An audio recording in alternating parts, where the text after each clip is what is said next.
It really feels like we're gonna take forever to figure out how to do this live streaming shit. Oh, that fucks up the algorithm. Maybe I shouldn't have said that like that. Damn. 1, 2. Y'all can't even hear this. Oh, shit, forever. But as long as it's here, then we might as well shine together. P Diddy and the fam, who you know, do it better. Y'all can't hear the song. Sorry, YouTube will take me down if I play the music. By assuming my music keeps you moving. 2 levels above you, baby.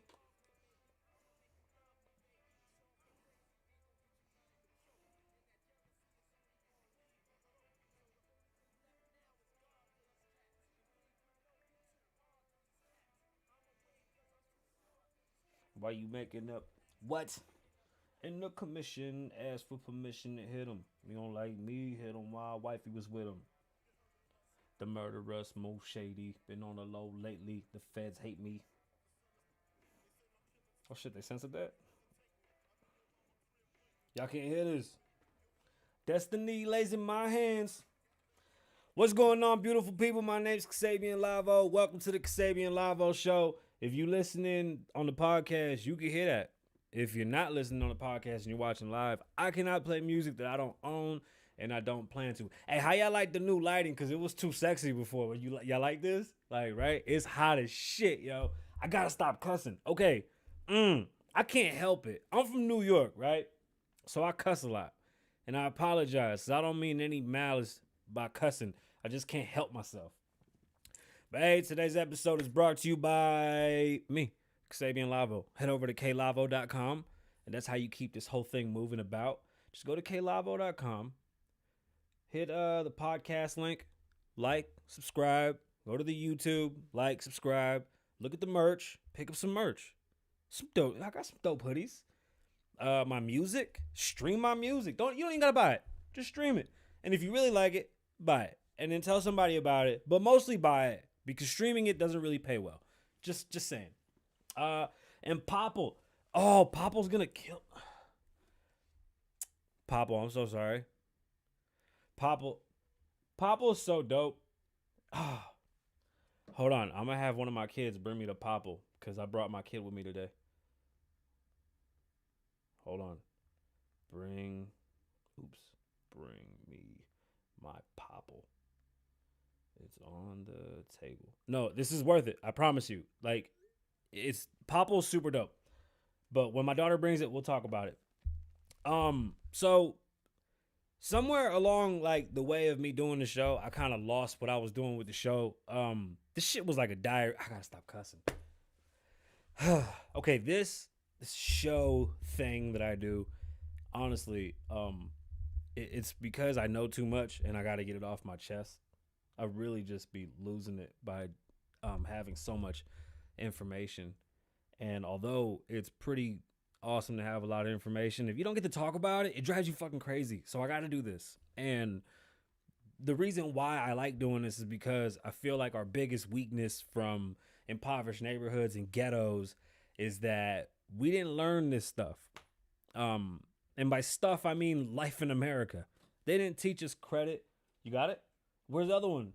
You only said this one.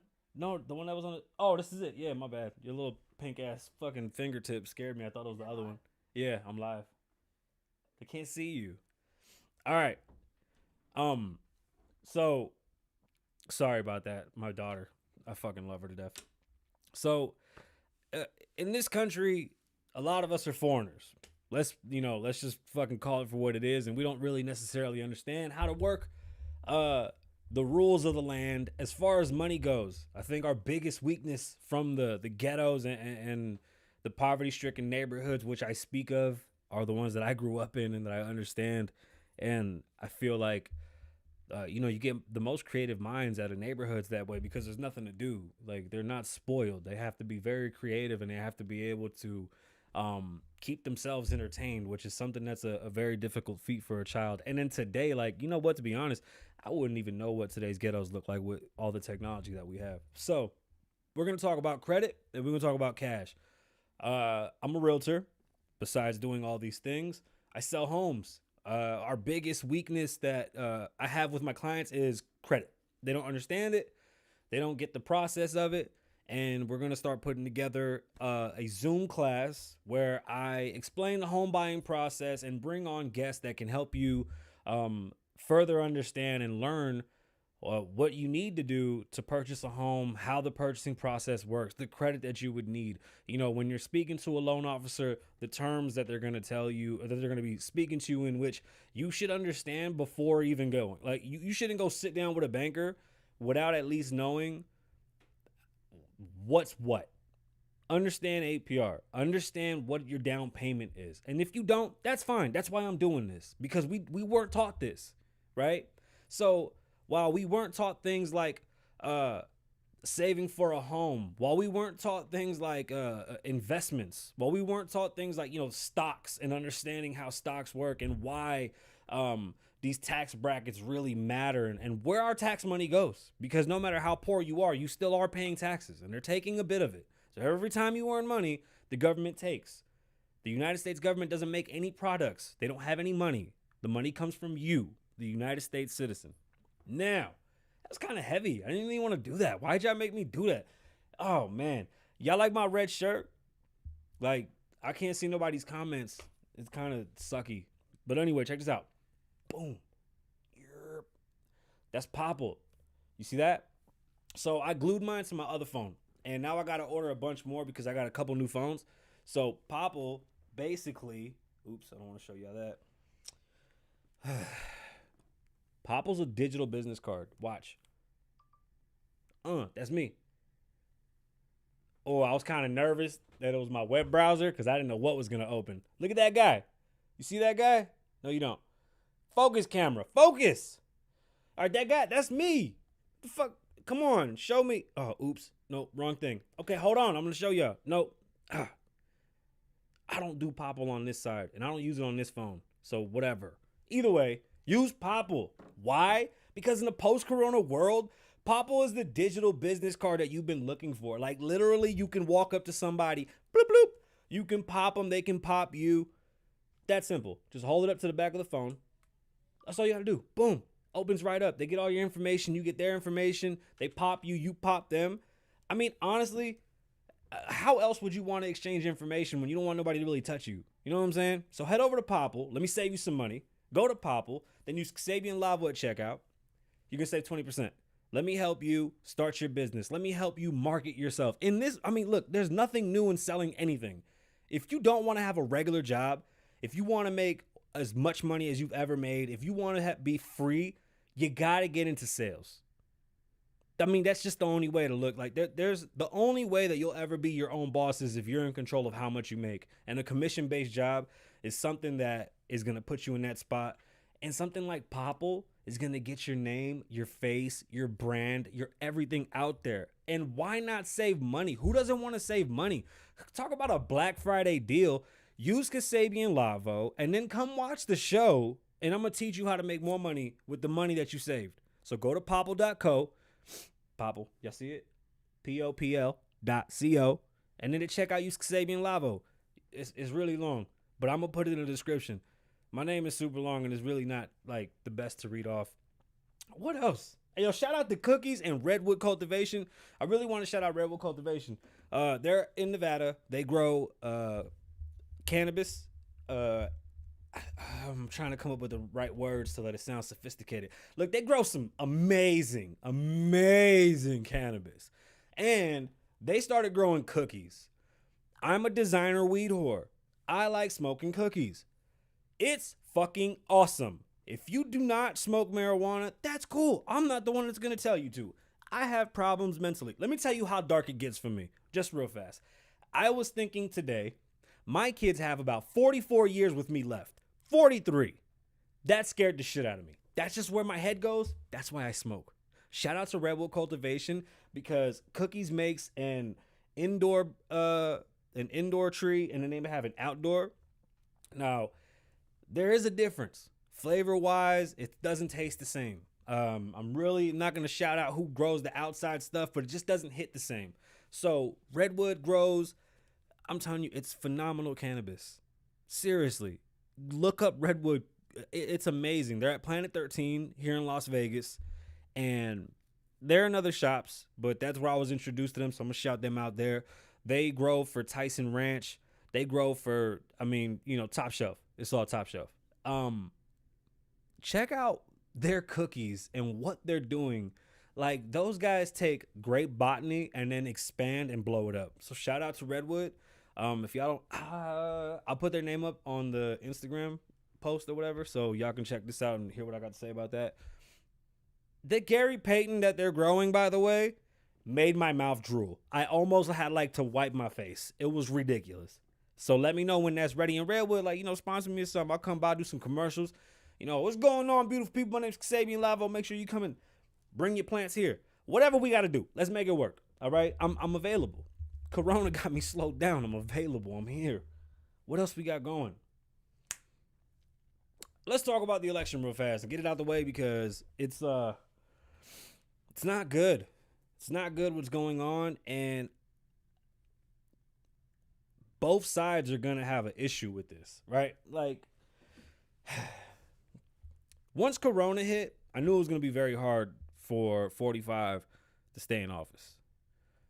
Donald Trump, no matter what, had the cards stacked against him, because he lost one element in this race that he had in the last race, which was he'd never raced before. He had never ran.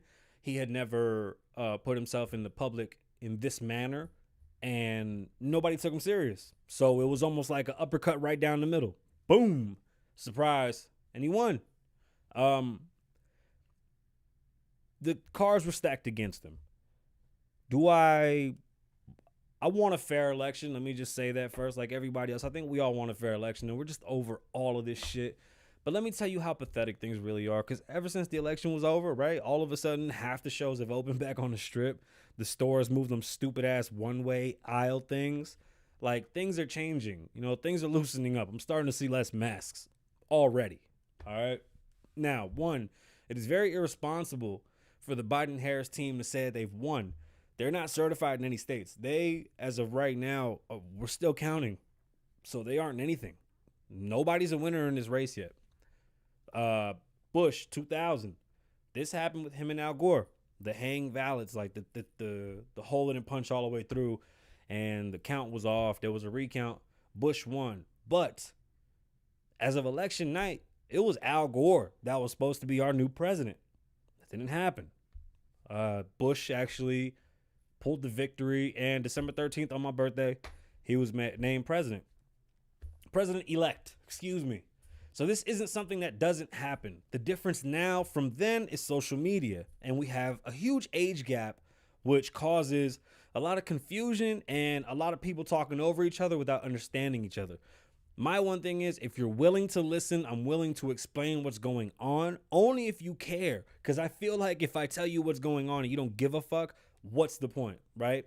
So I'll make it as simple as I can. If you had a competition of some sort and it was a very big deal, you would take it too.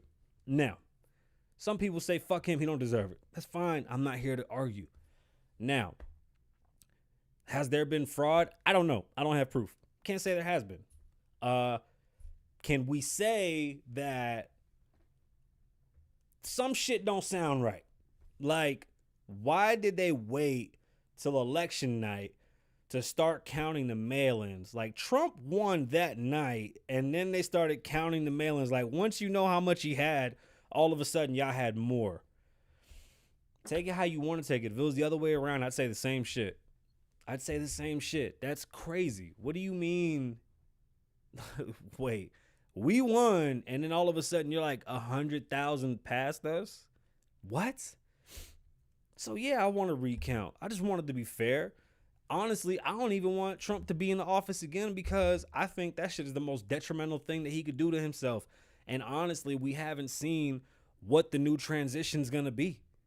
I'm a conservative. I don't look like the conservatives of yesterday. You know what I'm saying? Like, there's a lot of us. I believe a lot of Spanish people are conservatives and don't even realize it, because the rhetoric that they hear on their outlets, their news outlets, is just all one-sided. It's unfair. It's the reason why I do this show, to give you the other perspective and keep shit, at least relative. Because you can't ball my New York accent. You can't ball up every little issue to make one point. To make a point, just be direct. They always say he's this, he's that, and I say, give me one example, and then they just give you a bunch of shit. They never give you one example because they can't. That's fine. Do I trust Biden? Fuck, bro, I don't trust Biden for shit. But guess what's gonna happen under Biden? The White House, the government, all that shit's gonna calm down. They're gonna fuck us with no Vaseline and call us all types of names and give us free food stamps, and they gonna give us high gas prices. We gonna lose work. You gonna see peace and no fucking money. You gonna see, this is my prediction. You gonna see people going to jail at an all-time high. This defund the police business, good luck. That's fucking disgusting. These people want to take guns. Way to go. Here we go with this bullshit. All right, Stalin. This is going to get scary, dude. They want to bring back Obamacare. Literally, Biden's first fucking thing he said he wants to do is just reverse every single thing Trump has done. Are you crazy? Do you know that because of Donald Trump, the minimum wage at the Ford factory changed in Mexico? He forced Mexico to pay them at a $16 rate. That was it was a compromise with Ford because they left here. So he said, hold up, let's really make this worth our while. And he pushed that, and it worked. He's brought back tons of factories. Those factories will turn around, shut down, and get the fuck out. You start raising taxes. Here's a few points that scare the shit out of me, and I think that it's always hard for me to give you my opinion and the feeling, because I don't want to give you the feeling. I'm just saying on paper, the shit that they're saying. I'm going to give you 3 things that scare me. 1, taking away guns. That scares the shit out of me. 2, defunding the police. That scares the shit out of me. 3, reversing everything. Like, the negative of everything Donald Trump doesn't make it a good thing. That's fucking stupid. Like, we've literally, peace in the Middle East is happening right now. Shit.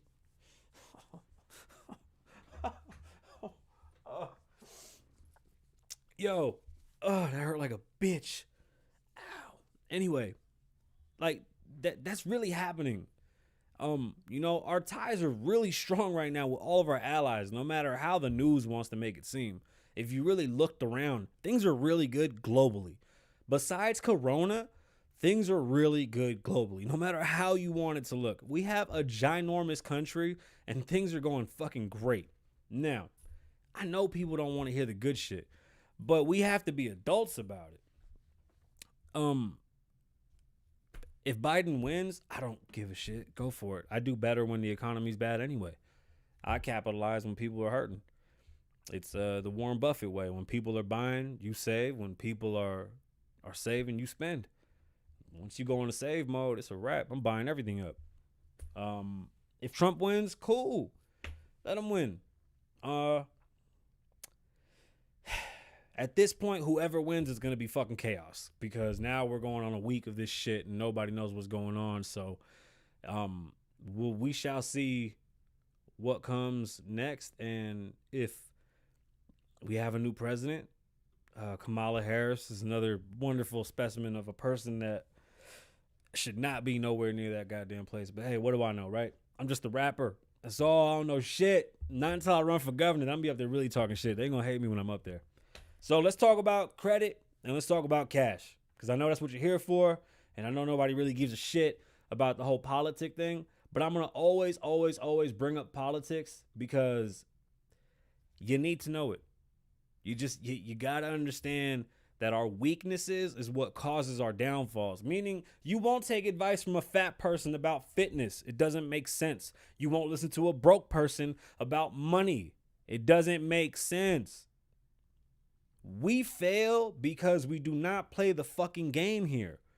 If we play the game, then we have a foot in the fucking race. Equal opportunity does not mean equal outcome. And Kamala Harris has this weird video online where they're showing that they're going to boost up people so that they start at the same level. You can't. Nobody starts at the same level. That's like a baby being mad that a grown-up can walk. Or that's like when a kid gets mad that an adult can buy whatever the fuck they want. You see what I'm saying? Like, that doesn't make any sense. We just got to start where we start and stop comparing ourselves. If you focused on yourself and did better for yourself with schooling, education, with learning a trade, you can build wealth, own a home, you can open a business, you can do whatever you want. That's already there. There's nobody that needs to be in the White House that can fucking help you with that. That's the thing. It's already there. That's what this country's based on. That's why I fucking bring it up. So, equal outcome and equal opportunity is not the same thing. And I'm all for equal opportunity. I'm not for equal outcome, because I don't think you can really achieve that in a fair way for anyone, because a false sense of entitlement just causes fucking hell. And then you're giving people who don't really have human beings are like meant to like struggle. Like, we're meant to go through things. And if you just baby it, oh, come on, man. You make a weak ass human being. You know what I'm saying? Like, you build a society of fucking weakness. Just weakness. Competition is good. Free market is good. Hey, seeing who can do better, that's a good thing. You want to have the best. That's why we have the Olympics, to see who has the best fucking people in the world. Like, what the fuck? This is what we're based on this. Somebody said, is sex a need or a want? Are you fucking kidding me? We're literally birthed to fuck, give babies, and die, bro. That's it. That's all we do, is just shoot out babies and done. Eat, fuck, and die. That's what a human being is. Write that down and put it in stone somewhere. So, there's the Dave Ramsey style of thinking, which I'm a Dave Ramsey baby.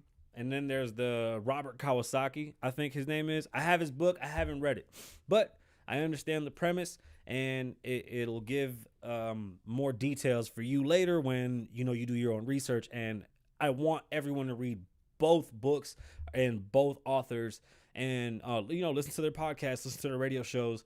These are very, very intelligent money men, and they have two great styles of think. Actually, I have listened to Rich Dad Poor Dad. I take that back. I just didn't like it. It was boring as shit. But it doesn't mean that you have to listen to it though. Like, I understood the premise, so I get what he was teaching, and we'll get into that. So Ramsey teaches a Christian-like way. He believes in the Bible, so he has a huge Christian and evangelical following. And don't live beyond your means. Only cash. If you don't have it, you don't buy it. You shouldn't buy it if you don't have twice as much. And self-invest. I believe in that 1,000%. I was raised by my grandparents, and that's what I was taught. It was always cash, cash, cash. But that was also a detriment. So I'll explain. Dave Ramsey himself at the time was worth. This is a story that Dave told, and I love the story because it's amazing. And it happened to me similarly, but mine wasn't as good as this one, because mine was some rap shit. His was dope. So he wanted to acquire property. Okay. Dave doesn't have credit. He literally does everything cash. Everything. He walks into an apartment complex and puts in an application for an apartment, and he gets denied. At the time, he was worth $8 million. That's cash. It's pretty fucking impressive. Dave puts in the app. They deny him. And he goes, "Oh, really?" She goes, "Yeah, can't rate the apartment. You don't got any credit." And he goes, "All right." He buys the whole complex because he could. Bought the whole thing. No credit. So I ask you, what's credit for? What is credit?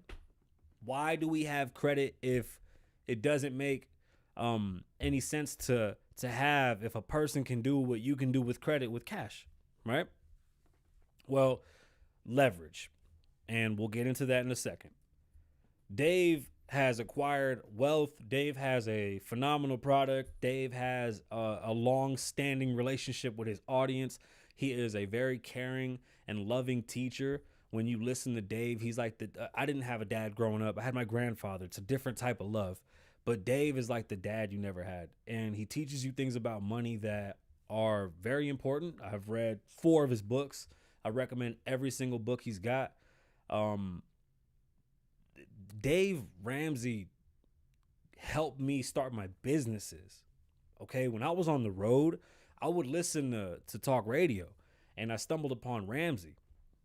Listening to him talk was fucking amazing. Like, I had so much liquid cash, and I I had credit. I had loans out. I owned so much shit. It was, we had houses, we had cars, jewelry. There was everything everywhere. I didn't know what the fuck I was doing. I was a dumb kid that got way too much money way too fast, and nobody told me what to do. And I didn't tell anybody how much we had or what we were doing with it because I felt like it was nobody's fucking business.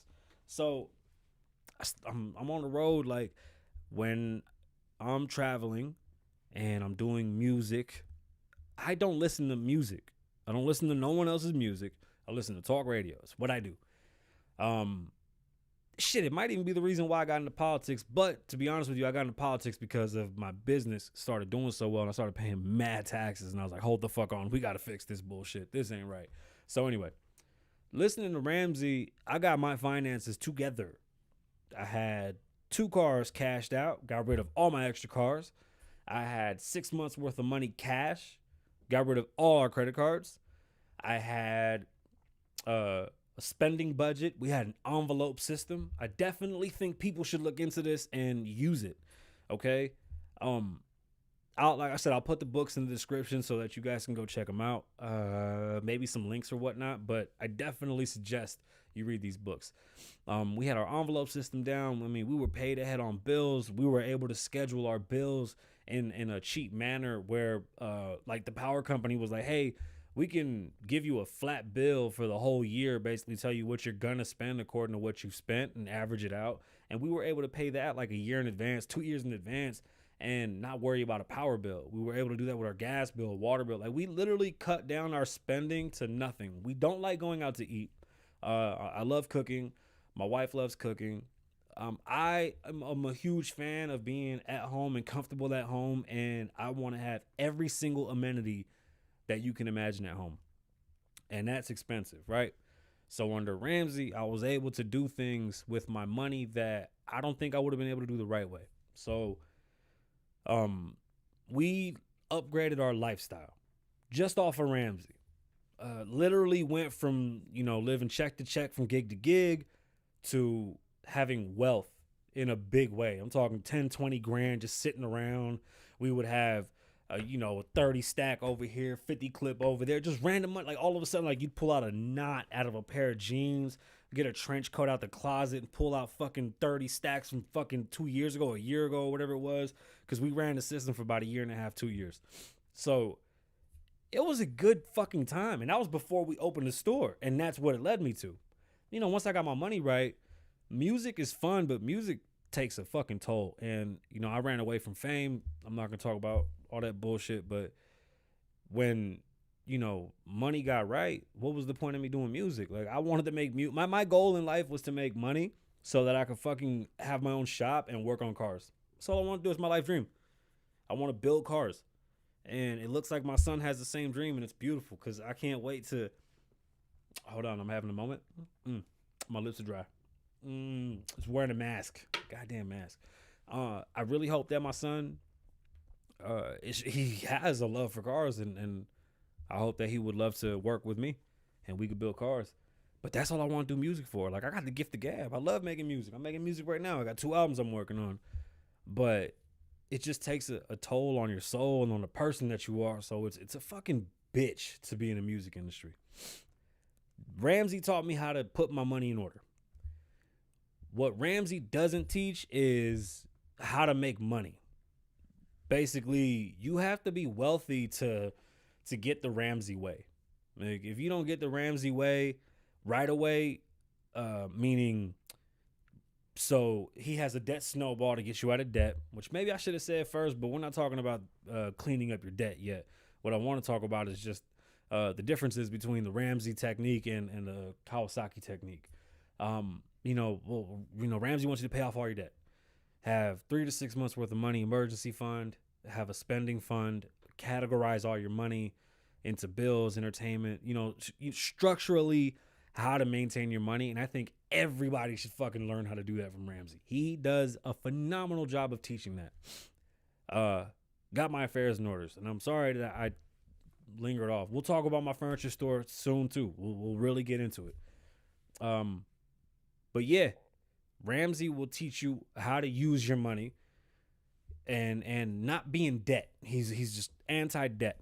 So Ramsey is anti-debt, cash everything, streamline your money, work extra jobs so that you can cover bills and never spend what you don't have. It's a beautiful sentiment. In this country, that doesn't work all the time. You have to make a decent wage in order to get that going. And if not a decent wage, a wage that's growing so that you're able to build this snowball effect and get yourself out of debt. So, is the Ramsey way the wrong way? No. Is cash wrong? No. Because Ramsey was able to get an apartment. Well, he bought the whole fucking thing with no credit, with cash. That's pretty hard to do when you have credit. Let's talk about the credit. I think, and I'm just, now you can Google this shit, but I think a 720 score costs about $120,000 of debt. That's what you're going to rack up to hit that score. Unless the numbers change, that's what it is. How does credit work? Nobody knows. A bunch of fucking elves get together, they scoop up your score, and they just make it up. They really do. They just look at your bills, and they just go, 4. And then you go, what the fuck? And you're on Credit Karma, and you get credit cards, and you get a car, and then you get more of this, and you get more of that, and all of a sudden you got like $700 a month in credit cards, and your score goes shoop, and you go, oh shit, I figured it out. Boom, you start missing payments, that score comes right back down. Credit is so hard. Credit is so hard to understand. In shorter terms, if you're on time with your bills and you're responsible, credit ain't that fucking hard. But life is life, and life is not consistent. So trying to build consistency is always key, and that would help with a lot of issues that people come across when dealing with credit. So Robert Kiyosaki is the, use debt in a leverage style of business. I heard not that long ago he's like $720 million in debt, and he's worth like $1 billion. But he's only worth, like, honestly, I think he can cash out what, a quarter of that. That's crazy. That's only $250 million. If you $750 million in debt, you got to clear that shit out to make that back. But it's a way of business. Like, that's honestly a way of business. You leverage other people's money. You borrow that money and put it against something, and that's how you buy a house. You pay your bills on time. You'll get a credit card. That credit card will build your score up. You go to the bank and you tell the bank, hey, bank, I make this much money. The bank's going to go, okay, you qualify for this much loan. You find a house that's worth that much. Reason being, the bank wants to make sure they protect their money, because they will sell your house when you stop paying and when you're not able to cover that. They will sell your shit instantly. They're not going to wait on you. Okay, not instantly. But if you don't pay your house note, you got problems. Right now during Corona, we're not going to talk about it. That's completely different. But that's an example of credit. So let's say you open a credit card, you pay on it. You're borrowing money. That's debt. You have debt now. So no matter what you use, because you're not paying it out of your pocket. And there's ups and downs. Since you're not paying out of pocket, it's a lot less. You're able to have more free money. That's when the responsibility starts to kick in, and you got to make sure you do the right thing, which is completely admirable and fucking hard for a lot of people. There's some unsung heroes out there. Boy, oh boy, they love paying that credit card bill. Here we are. Is borrowing bad? No. This country's built off of borrowing. Depending on where you are in life, you should know your limits of borrowing. And when it comes to credit, when you get to a decent spot with credit, they'll give you pretty much any fucking thing you want. Well, what happened to me was I paid off all my debt and my score went up, but I didn't know that it was going to come down. But when my score shot up because all my debt was gone and we had a house paid off, but we still had a pretty big house, it went up and I got offered more shit. They were like, hey, you want more money? I just poked myself in the face. Like, hey, you want more money? You want a car? You want this? You want that? And I was like, oh shit, we can get stuff. But I stopped myself because the Ramsey way. And then my score dropped crazy fast. Them calls stopped too. Everybody stopped calling me after they realized that I wasn't borrowing anymore. So the way the system works is the more you borrow and the more consistent you are on your payments, the better your score is. And that's how you can leverage somebody else's money in your favor. You want to buy a car, you're going to use the bank's money to buy a car. I don't recommend that. That is the stupidest shit you can do. Why? Because buying a car off the lot if you don't pay cash for it, you're going to lose 27%. What, right when you drive off the lot, 17% the first month. Your car is going to be worth balls and change within 2 months. And you're still going to pay a high interest. And most of those loans are those loans where you're paying the fucking interest first, meaning you borrowed the car, they're giving you the car for $17,000, but they're charging you $5,000 on top of that, which is a crazy fucking rate, right? So they're going to charge you $5,000 on top of that, and you're going to pay that first. So they're going to take their extra first, and now they can sell your car and make the 17 back. They won't make 17 because it ain't worth 17, but the car wasn't worth 17 when they sold it to you, if that makes sense. They just want to clear that 5.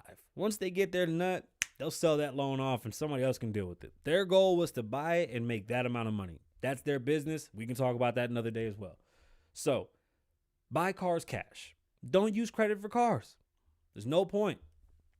Now, opening my business was something that we did right when everything got right. So, my credit score went up, then it tanked. When I went to go purchase a space for my store, that shit was expensive as fuck. And nobody told me how much commercial real estate costs. I thought it was like a house and I'd get like a $1,200 fucking a month little spot with some parking spaces and some shit. Maybe $2,000 a month, $3,000 a month. Okay, honestly, because I wanted a pretty big spot next to Target. I was like maybe $3,000 a month, right? I didn't do my research. Why? Because I'm a jump in first and figure it the fuck out type of person. So when I go in there, I go, hey man, I want to check out some property. This is before I was in real estate. I was still buying homes. I didn't know anything about this commercial shit. Didn't care. I was young. 24, 25 or some shit when we opened the store. Maybe 23. I was a kid. So I go into the spot. It's 11,000 square feet. It had 2 docks in the back, and the whole parking space was literally right next to Target's parking space. I would have a gajillion fucking cars a day passing by. It was like 72,000 cars passed by, over 150,000 cars in the parking lot. Okay? So I say, hey man, how much for this space? And they go, okay. For this one, $15,000 a month. Whoo! Bruh, when I say, hey, that sounds great, but let me tell you something. That's a lot of fucking money. $15,000 a month. Bro, that's if you really sat down to do the math on $15,000 a month real fast, 2 months is $30,000. In 4 months, that's $60,000. Excuse me. 4 months, you are $60,000 in the hole just rent. You haven't sold any product yet. Okay, let us continue. That's a hard fucking pill to swallow when you're trying to start a business. You don't fucking have 60,000 just laying around, and that's nothing. That's only half the year. Even if you get a decent deal at the front end, you're over 150. I think it was like 220 a year. 220 a year. Okay. This is hard. I was building a business that was supposed to be for the future, streamlined and something quick and easy. Now I needed that credit. So what was I going to do? Go to the bank. Hey, bank, Kasabian, I got a shitload of money and I'd like to open a store, but I need a line of credit because I don't want to spend all my liquid cash on paying rent.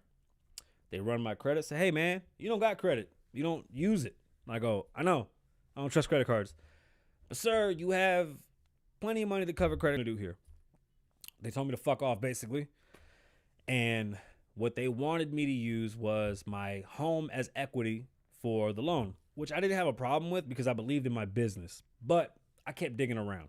Now, that's a big risk. So no matter how much I believed in my business, most businesses fail. That's just the gist of it. You got to try 2 or 3 times for that shit to work. Sometimes the first one works. Businesses don't necessarily take off the ground like the way you would think. Trust me, when we get into how my businesses went up and down, it's fucking amazing. Either way, they wanted me to put up my house so that they can give me X amount of dollars. And it wasn't even enough. They were like, yeah, we'll put a lien on your home. And you only got about $50,000 in equity in this house. So we'll give you $50,000. I'm like, lady, that won't even cover 4 months of rent. She's like, well, you got to find a cheaper space. So that's what I did. I started looking for a cheaper space. In that instance, if I had a stronger credit score and cash, I would have been able to leverage that credit score for money from the bank to get that space and have my store next to Target and, eventually break away from that debt. But it's not recommended. And that's because of taxes. That's a whole nother conversation in itself. So with credit, you can make bigger purchases that you take the risk off for yourself, and you're able to borrow and use that other person's money. That's how people flip. You borrow the money from the bank or from an investor, and you offer them X amount of dollars for their dollars, and then you got to fucking figure out how to make profit off of that amount.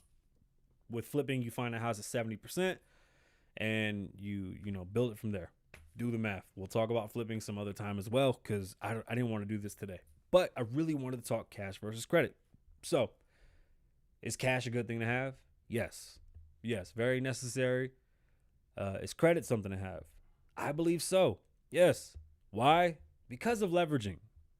You want to be able to give yourself a window, give yourself some space. It's hard to fucking put up big money when you want to start something.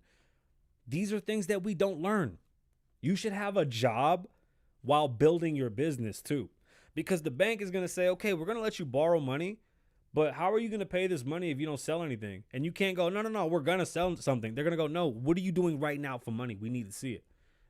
And a touring artist wasn't going to cut it. They were like, what the fuck does that mean? They didn't give a shit. Like, how much have you sold?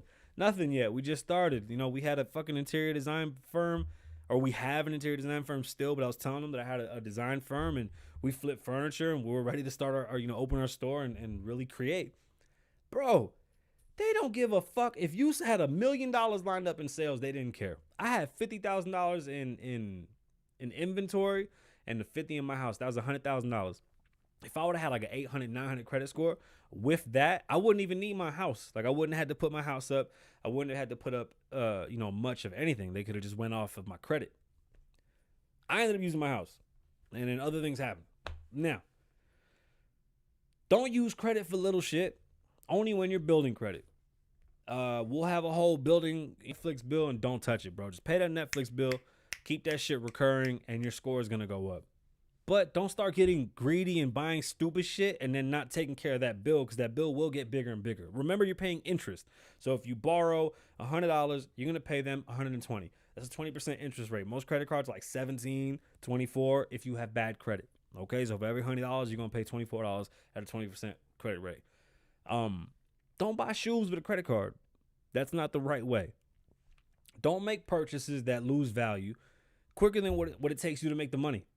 If only you, it takes you 3 weeks to buy something that's more than $100. You shouldn't be buying shit like that. You heard? That's why when people say a living wage, it doesn't make any fucking sense to me what a living wage is. What's a living wage? What you eat don't make me shit. You don't know. I spend crazy bread a month. Not everybody spends as much as I spend, and I don't expect them to, and vice versa.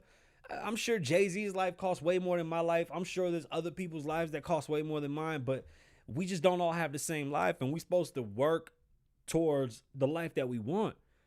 So, when people say a working wage or a fucking living wage, bro, what does that even mean?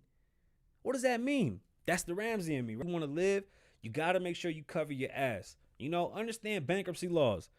Understand why people go chapter 7, chapter 11, chapter 13. Learn about money. When you get these credit cards and when you get into debt, use it to build you up and put you in a position of power. Do not use it to go backwards. You take a loan to buy a house that's going to be worth more than the money that you borrowed. Not the other way around. Some people buy a house that's at its top value, and then they're fucked because it's downhill from there. You see, that's a bad way to use credit. If you have cash and you want to, expand your money, like you want to invest, you should sit down with a professional and learn how to invest properly.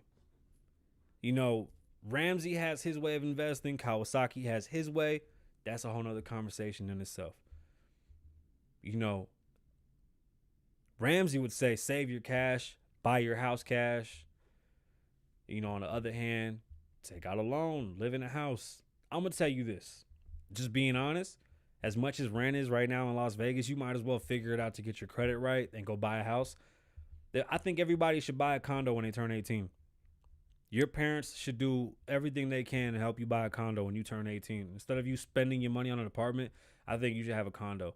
or you should own something. Your parents should help. I think all parents should help their children own something at 18. And honestly, I don't even think 18 should be the minimum anymore. I think kids just, you got to live the way they do in fucking Sweden, man. They got to figure. But ownership is key. If you want to help your kids get out of poverty and you want to help change your family's lineage, ownership is key. I hope I explained something. If not, we're gonna double back and talk about this cash and credit thing. But I hope y'all listen. Like, damn, we really went on a tangent today. Thanks to everybody that was listening. Thanks to Popple. Shout out to my first time and last time listeners. I was supposed to introduce the episode. It's episode 127. My name's Kasabian Lavoe. Thank you for listening.